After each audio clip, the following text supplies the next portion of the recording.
E aí, pessoal? E aí, feras? Estamos de volta, tá? No nosso estudo da Idade Média sobre os francos.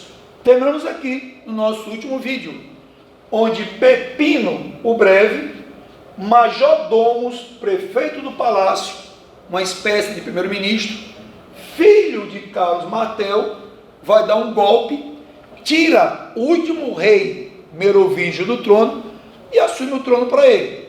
Só que para justificar o que ele fez, ele faz um novo acordo com a Igreja Católica. Nesse acordo, a Igreja vai justificar o que Pepino fez, vai justificar o golpe, vai fazer com que os francos aceitem Pepino como rei, e em troca Pepino vai dar à Igreja esse pedacinho de terra aqui, ó, onde está meu dedinho. Ou seja, esse pedaço de terra em verde, ele é chamado de Estados Papais ou Patrimônio de São Pedro. A partir desse momento, a Igreja começa um processo de acumulação de terras dentro da Europa e vai se tornar, como a gente vai estudar, porque vai ter um vídeo sobre a Igreja medieval, vai se tornar a maior proprietária de terras do feudalismo. Isso vai dar a ela poder político, poder econômico, como a gente vai ver no futuro breve. Então, olha só, feras, coloquei aqui uma questãozinha para a gente trabalhar, questãozinha do Enem, para a gente trabalhar esse contexto, tá? Essa ideia do cristianismo. Estamos estudando o início desse cristianismo, mas dá para fazer essa questãozinha aqui, olha só. O cristianismo incorporou antigas práticas relativas ao fogo para criar uma festa sincrética, ó, sincretismo, uma mistura. Eu vou misturar coisas bárbaras germânicas com coisas do cristianismo. Então, olha só, a Igreja retomou a distância de 6 meses entre os nascimentos de Jesus Cristo e João Batista e instituiu a data de comemoração a este último de tal maneira que as festas do solstício de verão europeu, com as suas tradicionais fogueiras, se tornaram fogueiras de São João. Olha aí, o nascimento do famoso São João. A festa do fogo e da luz, no entanto, não foi imediatamente associada a São João Batista.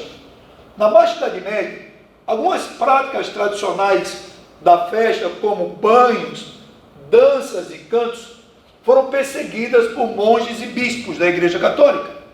A partir do concílio de Trento, lembra do concílio de Trento, pessoal? Aquele concílio que vai ser uma reação da Igreja Católica ao avanço do protestantismo. Então, olha só, a partir do concílio de Trento, a Igreja resolveu adotar celebrações em torno do fogo e associá-las à doutrina cristã. Então, eu peguei celebrações do fogo, que eram bárbaras germânicas, e associei à doutrina cristã. Eu pratiquei um sincretismo, como está bem claro aqui, ó, no texto, com o objetivo de se fortalecer a instituição mencionada no texto, adotou as práticas descritas que consistem em uma questão, que consiste em, tá aqui, pessoal, você vem para cá, ó, cadê a bichinha? Cadê a bichinha? Está aqui, ó. Cadê? Promoção de atos ecumênicos, fomento de orientações bíblicas, apropriação de cerimônias seculares, retomada de ensinamentos apostólicos, ressignificação de rituais fundamentalistas. Pessoal, se eu estou pegando a festa do fogo, que era bárbara germânica, e fundindo, fazendo um sincretismo com instituições cristãs, eu estou me apropriando a uma apropriação de cerimônias, no caso, a festa do fogo, tá? Cerimônias seculares, eu estou me apropriando de cerimônias que existiam há séculos entre os bárbaros, tá? Como a festa do fogo, e dando a ela um conteúdo cristão. Então, dessa maneira que está no texto, foi uma forma que a Igreja encontrou de converter os bárbaros ao cristianismo também. Belezinha? GG, joia, vamos caminhar. A galerinha de humanos aí, presta atenção. Pepino Breve, olha para mim. Pepino Breve, ele cria uma nova dinastia que não leva seu nome, leva o nome de seu filho, o nome de Carlos Magno. Então cria-se a dinastia carolíngia. Repeteco, Pepino, ele quando chega ao trono, ele cria uma nova dinastia, mas ela não leva seu nome, ela leva o nome de Carlos Magno, que é o principal rei dessa dinastia. Então surge a dinastia carolíngia. Observe aqui um detalhe: Clovis cria o reino franco, mas Carlos Magno, que viveu de 768 a 814, vai criar o Império Carolíngio. Vamos trabalhar esse império. Vem para cá, pessoal. Olha só, presta atenção. Destaque: Carlos Magno se destacou por conquistas militares e uma expansão territorial, conquistando quase todas as terras da Europa Central. Então, presta atenção, ele vai fazer uma organização administrativa de seu império e ele vai generalizar, ele vai espalhar práticas, como benefício. Quero benefício. Era uma prática de doar um benefício a um nobre, a um guerreiro. Então, Carlos Magno, ele costumava doar terras aos seus guerreiros. O nome dessa doação era benefício. Eu estou doando um benefício. Ele doava terras e, em troca, exigia o quê? Fidelidade. Então, Carlos Magno, ele vai generalizar uma das características do feudalismo que a gente vai estudar nos nossos próximos vídeos. Ele vai generalizar a prática da suzerania e vassalagem, que é uma das características principais do sistema feudal. Beleza, fera? Então, olha para cá, vem para cá. Como é que era o governo de Carlos Magno? Saca? O governo, ele transformou o reino, era um reino, em império, fazendo uma expansão territorial. Ele conquista basicamente a Europa Ocidental, ficando de fora a Itália e a Espanha somente, tá? Outra de Carlos Magno, seu governo, ele vai fazer uma administração do seu império. Como o seu império era muito grande, ele dividiu o império em ducados. O ducado era administrado pelo duque, os condados administrados pelo conde, marcas administrados pelos marqueses. Então, Carlos Magno está implantando a base, a origem da estrutura social da chamada nobreza dentro do continente europeu. O duque, o conde e o marquês. Então, esses nobres vão administrar essas partes do Império Carolíngio. Mas Carlos Magno, ele criou um funcionário, olha só que legal, ele cria um funcionário que viaja pelo Império, fiscalizando os administradores, para saber se eles estão cumprindo as ordens de Carlos Magno. Esse funcionário, esse fiscal, era chamado de missi dominici. Então esse cara fiscalizava os ducados, as marcas e os condados. Outra, Carlos Magno, pessoal, ele só foi alfabetizado já em idade adulta, mas mesmo assim ele estimulou a alfabetização. Ele estimula as escolas chamadas palatinas para alfabetizar. Curiosidade para vocês, nessas escolas se alfabetizava tanto os filhos da nobreza como as crianças do povo tinham acesso a esse processo de alfabetização. Outra de Carlos Magno, ele incentiva o renascimento carolíngio. Isso aqui, pessoal, foi um renascimento cultural.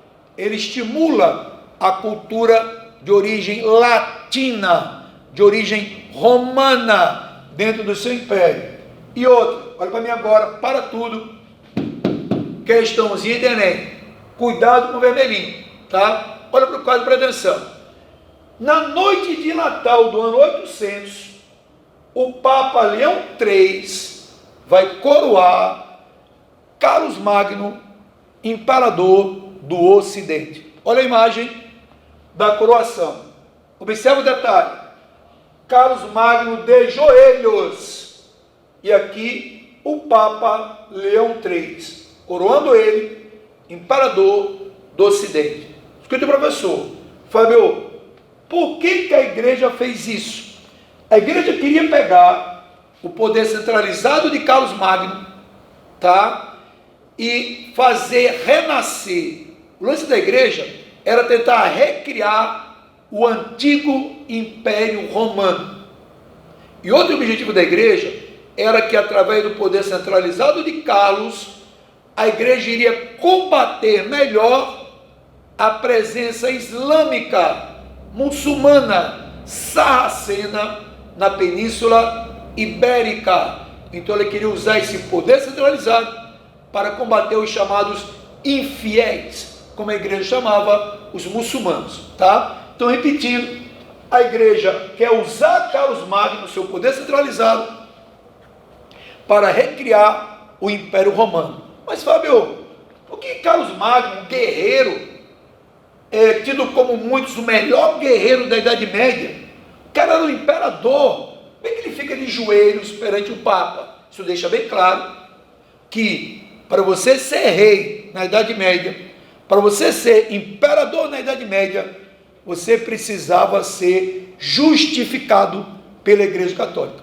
O poder da igreja era tão grande, pessoal, sua influência tão grande, que você precisava que a igreja reconhecesse você como rei, como imperador, para que você pudesse melhor ter o comando do seu próprio império.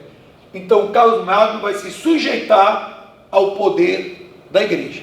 Saca a outra, ó, lá embaixo, criação das capitulares. O que é isso, Fábio? Carlos Magno cria as últimas, atenção, ó, ele cria as últimas leis escritas da Idade Média, antes do feudalismo.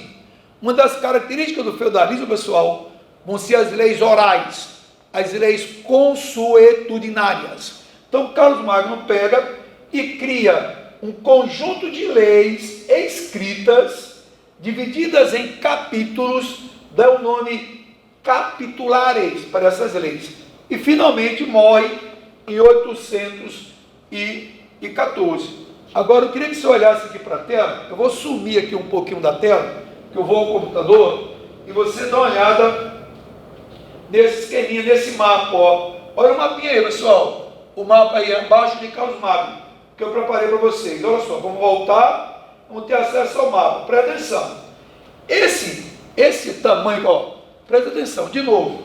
Vamos ver outra vez o lance do mapinha, pessoal. Presta atenção. Ó, observem o glorioso mapa. Ele mostra para você o crescimento do Reino Franco transformado em Império Carolíngio, o território de maior expansão do Reino Franco, transformado em império a partir de Carlos Magno. Todas essas regiões da Europa foram dominadas pelo Império Carolíngio. Beleza? Voltando aí à cena, vem para cá, pessoal. Olha só, aqui eu vou ter a continuação do Império de Carlos Magno, do Império Carolíngio, em seu filho chamado Luís o Pio, tá? Essa expressão Pio quer dizer piedoso. Luís o Piedoso. Presta atenção. No governo de Luís foi mantido, ele consegue manter a unificação do império. Então o poder ainda está centralizado em Luís, que é filho de Carlos Magno. Mas aconteceu o seguinte: Luís teve 3 filhos, tá? E mesmo enquanto o pai ainda estava vivo, o Luís vivo, os netos de Carlos Magno brigaram pelo poder, tá? E aconteceu uma divisão dentro do Império Carolíngio. Então, o império, que era um só, o poder era centralizado, tá? Em uma pessoa só, vai ser fragmentado entre os netos de Carlos Magno, Luís o Germânico, Lotário e Carlos o Calvo. O nome dessa divisão é o famoso Tratado de Verdun, de 814. 43, tá? Então presta atenção, feras, olha só, os netos de Carlos Magno brigam pelo poder e o império será fragmentado. Olha aqui o mapa, presta atenção, olha o mapinha aqui, eu vou subir aqui um pouquinho, mas olha só, vou aqui para esse lado vermelho, para esse lado aqui, olha o vermelho hoje seria a França, vai ficar com Carlos o Calvo. O verdinho vai ficar com Luís o Germânico e vai dar origem a um império chamado Sacro Império Romano Germânico. Então aqui eu vou ter a França no futuro e no futuro aqui eu vou ter a Alemanha. E entre os dois, saindo daqui, ó, do norte da Itália, tá vendo? Ó? Saindo do norte da Itália, eu vou ter um território que fica entre os dois, chamado de Lotaríngia, que hoje você tem a Bélgica, tem a Holanda, tem a Suíça. Então eu vou ter a divisão do Império de Carlos Magno fragmentado em 3 partes entre seus netos. Escuta agora, professor. Fábio, o que se interessa ao Enem? O que se interessa aos meus estudos? Olha só, presta atenção. Quando acontece o Tratado de Verdun, que divide, que fragmenta o Império, isso contribui para enfraquecer o poder do imperador. Então eu vou enfraquecer o poder do Luís, do Lotário e de Carlos. Olha, professor, e quando esse poder é enfraquecido, você fortalece o poder da nobreza. Então, esse tratado de divisão chamado Tratado de Verdun, ele contribui para a formação do feudalismo. Então, guarda essa lembrança. Como é que os francos contribuíram para o feudalismo? Primeiro, Carlos Magno tem a mania, o hábito de doar terras à nobreza e exigir desses nobres fidelidade. Então ele contribui para a prática da suzerania e vassalagem. E após os seus netos dividirem o império, isso contribui para enfraquecer o poder dos imperadores. Então, o que é que eu tenho no feudalismo, pessoal? O poder descentralizado. O poder não vai estar na mão do imperador, não vai estar na mão do rei. O poder vai estar na mão da nobreza, que nós vamos chamar de senhores feudais. Então aqui morre, aqui a gente termina o nosso curso sobre os francos, o principal reino da Idade Média e que mais contribuiu para a formação do feudalismo. Resultado, na sequência de nossos estudos, a gente entra agora, ó, diretamente no feudalismo. Então você entra diretamente agora no próximo tema do seu material, do seu livro de estudo, no danado do feudalismo. Olha para o quadro, pessoal, presta atenção. O feudalismo, ele vai ser um regime político, econômico, social e cultural que vigorou na Europa Ocidental durante a Idade Média. Olha o professor. Pessoal, o feudalismo, ele só vai existir na Europa Ocidental durante a Idade Média. Tá? E outra coisa, ele não é o mesmo em toda a Europa. Ele vai variar de região para região. Qual é o tipo de feudalismo, Fábio, que a gente estuda para o Enem? É o feudalismo clássico, é o feudalismo francês, que a gente estuda para o Enem. Então, olha só, o feudalismo é o regime político, econômico, social e cultural que vigorou na Europa Ocidental durante a Idade Média e que se caracterizou, olha para mim agora, eu vou usar aqui uma ideia econômica para caracterizar o feudalismo. Ele vai se caracterizar pelas relações servis de produção. Mas olha, professor, eu poderia colocar aqui que se caracteriza pela política descentralizada, que se caracteriza pela economia de subsistência, pela sociedade estamental, mas eu vou usar uma característica econômica para marcar o feudalismo. Fábio, E por que você está usando esta característica econômica para marcar o feudalismo?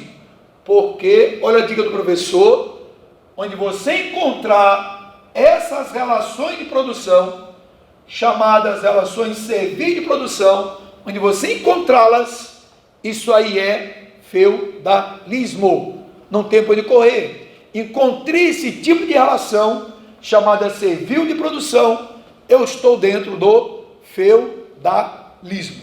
Beleza? Tranquilo? Caminhando. Olha o professor. Lembrete, o feudalismo é uma fusão, uma mistura de instituições romanas e bárbaras germânicas, iniciadas durante a invasão do Império Romano pelos bárbaros e consolidada durante o Império Carolíngio. Então, o feudalismo é uma mistura, as características feudais, elas nascem da mistura de coisas romanas, de práticas romanas e de práticas bárbaras germânicas. Essas práticas vão se misturar durante cerca de 500 anos, tá? Vão se generalizar dentro do Império Carolíngio e vão formar o feudalismo. Então vamos rever algumas dessas origens. Por exemplo, nós temos aqui algumas origens romanas que contribuíram para o feudalismo. Lembrando, essas origens aqui vão se misturar com instituições e práticas bárbaras germânicas na formação do feudalismo. Olha o professor, lembra da clientela? Lembra do cliente? Vamos lembrar o cliente. O cliente era o plebeu que, em troca de proteção de um patrício, ficava submisso a ele. Então, entre os dois se estabelecia uma relação de dependência, uma troca de favores. O patrício faz um favor ao cliente, que é protegê-lo, e o cliente fica submisso ao patrício. Esta relação que nasce em Roma vai contribuir como origem da suzerania e vassalagem. Beleza, feras? Outra contribuição romana, o colonato. Lembra do colonato? Quando a escravidão entrou em crise em Roma, foi tentado um novo trabalhador rural, um novo trabalhador para o campo, para substituir o escravo. Então, criou-se o colono. O que era o colono?